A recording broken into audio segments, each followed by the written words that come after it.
हजरत अय्यूब अलैहिस्सलाम को अल्लाह ताला ने हर तरह की नामतों से नवाजा था। माल व दौलत और औलाद के बावजूद अल्लाह की बहुत इबादत करते थे। शैतान को हजरत अय्यूब अलैहिस्सलाम की इस इबादत गुजारी पर हसद हुआ। शैतान ने अल्लाह के हुजूर ये दावा किया कि वो इसलिए आपकी इबादत करते हैं क्योंकि आपने उन्हें सब कुछ दे दिया है। अगर ये नामतें छीन जाएं तो वो शुक्र गुजारी छोड़ देंगे। अल्लाह ताला ने अपने नबी के सब्र और इखलास को साबित करने के लिए शैतान को आप अलैहिस्सलाम के माल और औलाद पर अख्तियार दे दिया ताकि दुनिया देख ले कि अय्यूब अलैहिस्सलाम की बंदगी माल की वजह से नहीं बल्कि अल्लाह की मोहब्बत में है। पहले शैतान ने आप अलैहिस्सलाम के तमाम मवेशी और गले के गोदाम तबाह कर दिए। शैतान मुख्तलिफ भैंस बदल कर आपके पास आया और दिखावे के लिए अफसोस किया, लेकिन हजरत अय्यूब अलैहिस्सलाम ने फरमाया जिस अल्लाह ने दिया था इसी ने ले लिया। फिर शैतान ने उस इमारत को गिरा दिया जहां आपके बच्चे मौजूद थे। इसके बाद हजरत अय्यूब अलैहिस्सलाम एक ऐसी शदीद बीमारी में मुब्तला हुए जिससे जिस्म पर आबले पड़ गए थे। वफादार बीवी ने इस मुश्किल वक्त में आपकी बेहद खिदमत की। शैतान ने लोगों के दिलों में ये बात डाली कि अय्यूब अलैहिस्सलाम से मुआज अल्लाह कोई बड़ा गुनाह हुआ है जिसकी वजह से ये अजाब आया ताकि आप अलैहिस्सलाम तन्हा हो जाएं।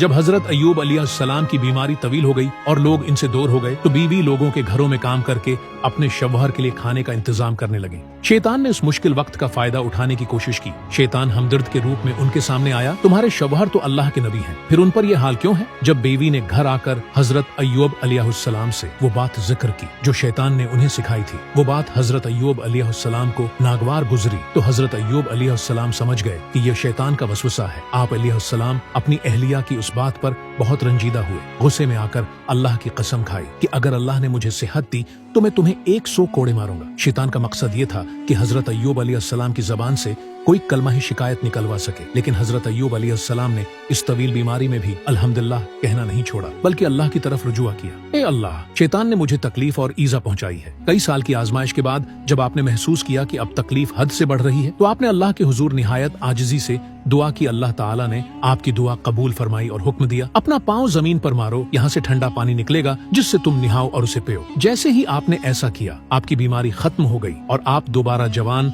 और तंदुरुस्त हो गए। अल्लाह ने आपको पहले से भी ज्यादा माल और दौलत अता की और आपकी औलाद भी दोबारा अता फरमाई। जब हजरत अय्यूब अलैहिस्सलाम की आजमाइश खत्म हुई और अल्लाह ने उन्हें शफा दी तो वो अपनी कसम की वजह से परेशान थे। वो अपनी वफादार बीवी को सजा नहीं देना चाहते थे जिन्होंने इतने साल उनकी बेलौस खिदमत की थी। अल्लाह ताला ने कुरान मजीद में उसका हल बताया और अपने हाथ में सैकड़ों घास के तनकों का एक मिठा ले लो और उससे मार दो और अपनी कसम न तोड़ो। अल्लाह ने हुक्म दिया कि 100 घास के तनके लेकर एक बार हल्के से अपनी बीवी को मार दे। इस तरह उनकी कसम भी पूरी हो गई और उनकी साबरा बीवी को तकलीफ भी नहीं पहुंची। ये अल्लाह की तरफ से बीवी की कुर्बानियों का सलाह और हजरत अय्यूब अलैहिस्सलाम के लिए एक रियायत थी।